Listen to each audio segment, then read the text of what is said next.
What's going on, everybody? Shane here with KNAC, and I'm joined by the legendary Jack Owen.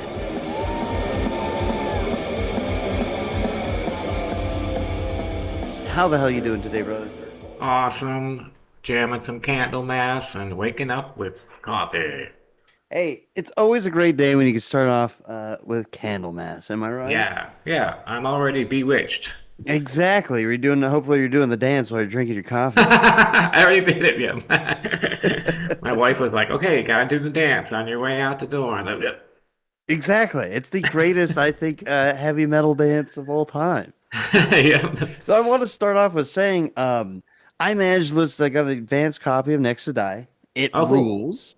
I Awesome. listened to it more than a few times. I think this is some of the greatest stuff Six Feet Under's ever done. Cool, Now, this cool. being your third studio album with the band, as well as it's their 15th overall, did that milestone change anything creatively for you? Are you finally, you feel like you've come into your groove when it came to writing this record? Definitely. Now that I am 3 albums in, I definitely have a continuity, and you can tell who wrote the music for the last 3 albums for sure, I think. I got a writing process, I've got a capable studio, so I can just churn it out and crank it out, listen to it, and keep something and ditch something. The album art is killer too. Did you have any input on that as well, or how'd you guys come up with that? Chris found that guy. He did some art for some t-shirts for a tour and some posters, and then he just got commissioned to do the art, and we got the sketches, and it was awesome. His sketches aren't too far off from what became the artwork. Yeah, it's getting pretty good reviews so far, album artwork, and the Oh, reviews are trickling in as far as people liking it. yeah. I think this is fitting for the album. It's brutal. It's got Yeah. skeletons on it, which is cool. Yeah, it's kind of I'm not sure where he is, in a dungeon or a cave or I don't know, but it's pretty Wherever, evil. wherever you want him to be, he's just doing evil stuff, right? Yeah, now we gotta do that live. We gotta make the whole set like that with the stairway and everything. I'd be all for a more cinematic 6 Feet Under set. That would be great. Right? At But least anything. We don't even do a backdrop. hey, there's always you got time before the tour, which we're gonna get into. But this record, there's a clear split between like death and like that groove aspect of it. At what point did you realize this just wasn't kind of like a collection of, just death metal songs? You're like, it's got that two-sided identity. I know Chris had some input on that.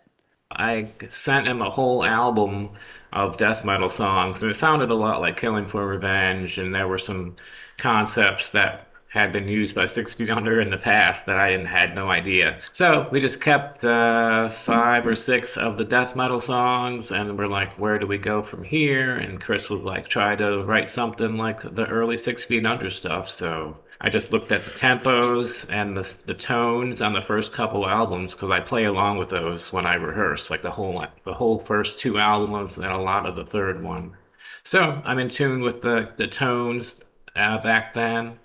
I've embraced them like it's an obituary guitar tone. Set up my drum machine and got out my notebooks of riffs, and the groove just started pouring out. Now I know you got an what you've described as kind of a unusual writing process, and I know you're a huge hockey fan, and you like using the players' last names like for scales. Am I right?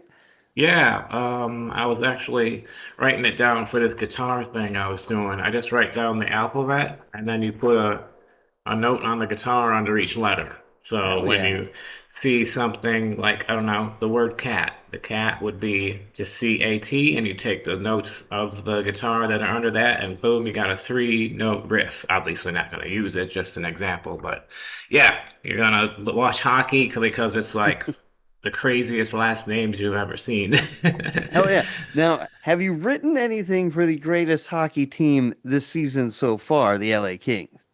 Man, I can't remember. I don't keep track of what names I've used. I don't write that. I don't write the word I'm using. I just write down the letters. So I could have maybe used Kempe or Probably Jonathan Quick. Anything with a Q is good because it's like you're using a letter that is rarely used. Oh yeah. Even Oh though he's yeah. on the Rangers, but he is LA King material. Oh yeah. Oh yeah. And quick sidebar, who do you think's gonna take the cup? Man, I thought Minnesota, but they lost last night. Yeah, that So was if rough. if Minnesota can get by Dallas, I think they've got the talent like up and down the roster. Now we're gonna get back to more relevant stuff. On this album, I know you wrote all the music and half the lyrics. How does that Hmm. level of where you had free range? How did that help make the record? Yeah, I've written lyrics since the first Cannibal Corpse album. So I enjoy it, and I always have ideas rolling around in my head. There's a million ways to write a song for me. Sometimes I have the lyrics in my head before I write the music, but most of the time it's just write the music and then I just kind of read some like a book of poetry that I have, and I'll just put on the song, and then sometimes a poem will just kind of lay right into the music, and then I have patterns in there to write lyrics over that. So. Yeah, and inspirations everywhere as far as horror and gore and true crime, and it's just there's death everywhere, and it's still a fascination of mine, of everybody's probably. Of course, the morbid curiosity gets the best of us, right? Yeah. When you're approaching that, I know you just said reading poetry, stuff like that. Are you approaching this riff first, though, or do you kind of have like a little jingle in your head and you're like, oh, and then let me attach it to this riff? Yeah, something like Mutilated Corpse in the Woods definitely started with the title and then a lot of Great, lyrics. great song. And then I wrote the music around that. The music turned out to be more simple to kind of fit the lyrics in that case. But yeah, I would say the majority is music first and then lyrics, and then save a spot for Ray to do a killer solo. Oh yeah. I know, I think you mentioned that you're digging into your riff archive, especially for like when you did Unmistakable Smell of Death. How far back is that catalog? Do we got books and books, or like, how do you keep all those riffs?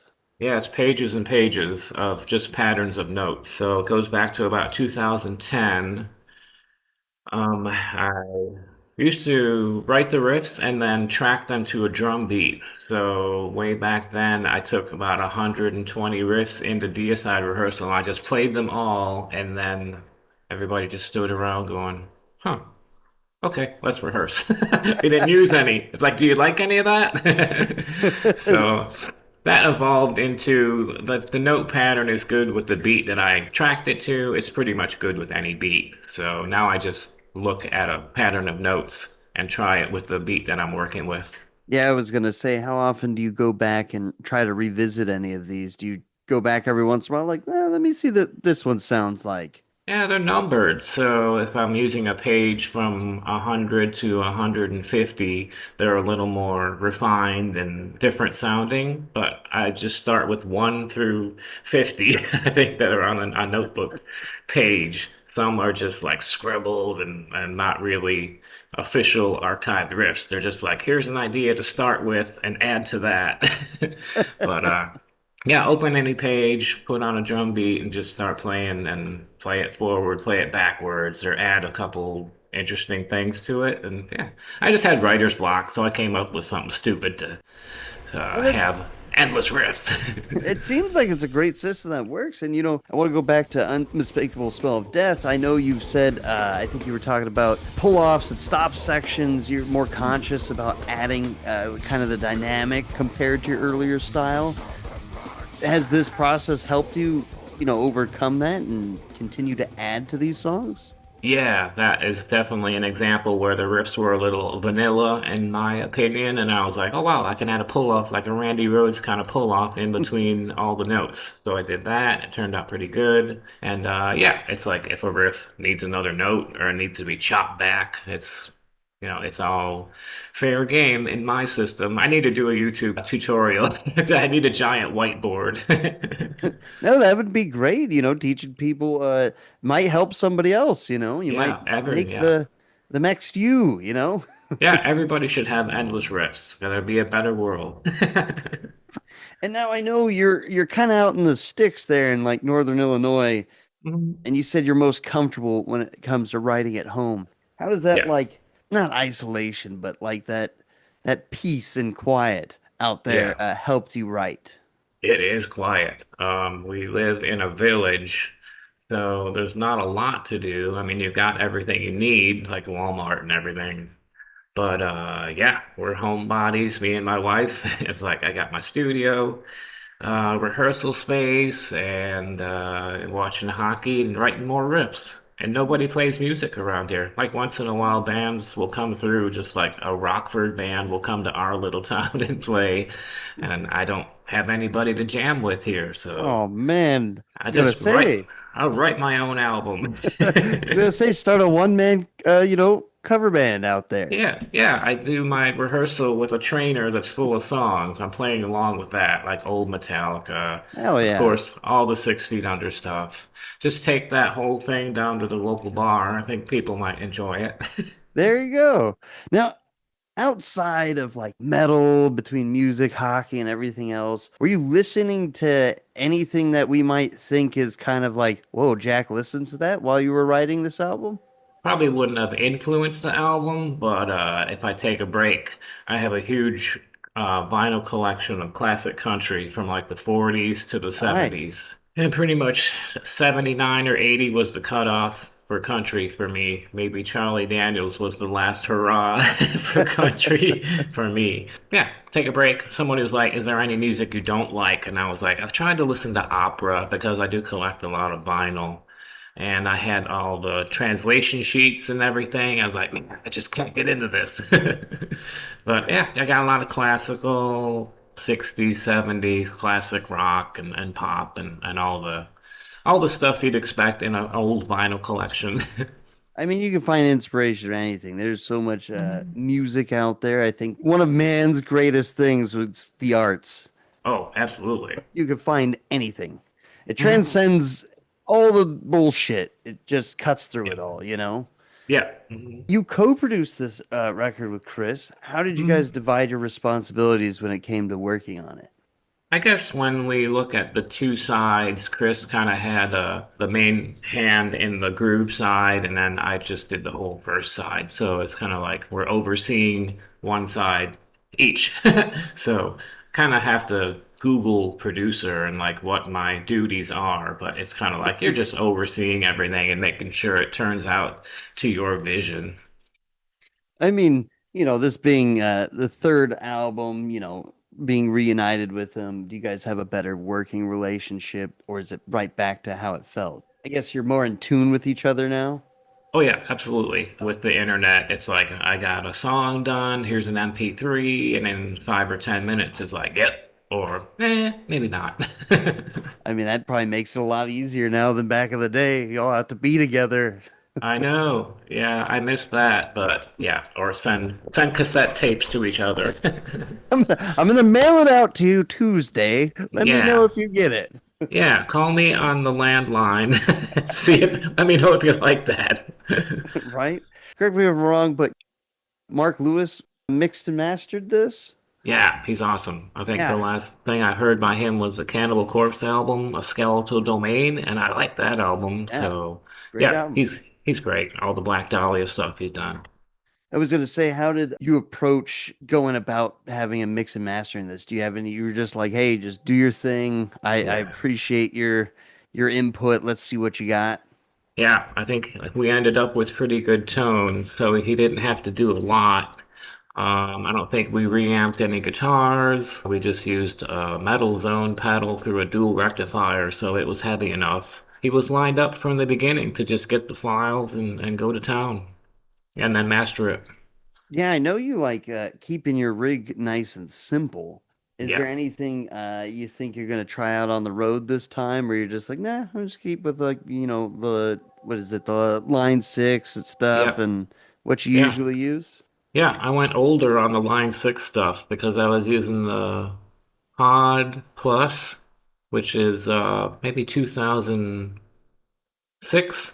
And I found the one they made before that, and I'm like, wow, this sounds even better. I just like the simplicity of it. It's really just a high gain amp with an EQ and a gate, which is all I need. And the only thing I have to worry about is the power supply, like finding one, and then if somebody trips over it, like a diver took one out on the last tour. Just Oh, took out the power supply and ruined the pedal. I was like, oh, great.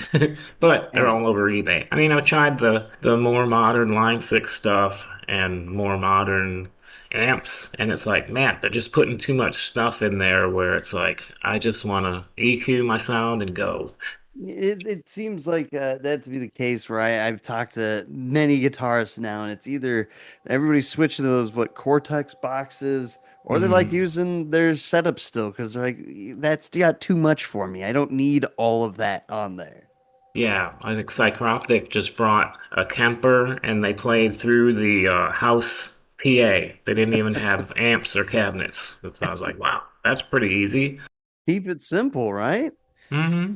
Is there anything that you want to disappear when it comes to all this new crazy guitar tech? And there's so much stuff out there now. Yeah. I don't play guitar, but everybody I talk to, it seems like they want it simpler. They're like, what is all of this? Well, I am a gearhead. I'm up on what's coming out and what people are using, and I try some of it. I'm with Solar guitars, and all the guitars that they make have upside down headstocks on them. And I'm like, man, I think I'm over the inverted headstock because you're trying to tune and you're like getting your fingers underneath, and then you're changing strings. It's the same way. You're trying to dig at the tuning pegs. So I'm like, get me a guitar with the pegs on top.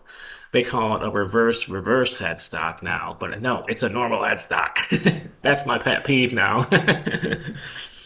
Well, I'm pretty sure you got to put in for the Jack Owen guitar special, right? And then you'll Yeah, get your headstock you want.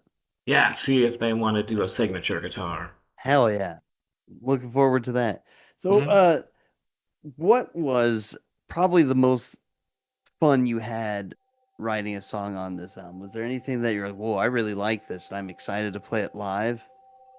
Mutilated Corpse in the Woods is like I'd have to release the demo someday because it sounds a little different and it's more like snappy and a little faster. I must have listened to that like a million times.